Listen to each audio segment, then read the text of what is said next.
திருப்புகழை பாடும் என்னை நாடி வந்து காத்த குருவே. ஆசை எனும் தூண்டிலே மாட்டிக்கொண்ட என் மனதை இதமாக மீட்ட முருகா.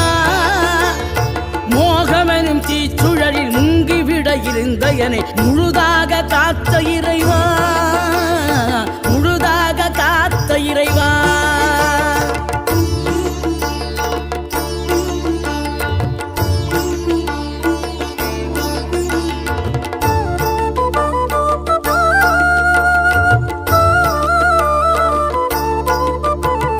விழுந்தவர்கள் எழுவதுவும் எழுந்தவர்கள் விழுவதுவும் முருகாவும் செயலாலன்றான். இங்கு அழுதவர்கள் சிரிப்பதுவும் சிரிப்பவர்கள் அழுவதுவும் குமர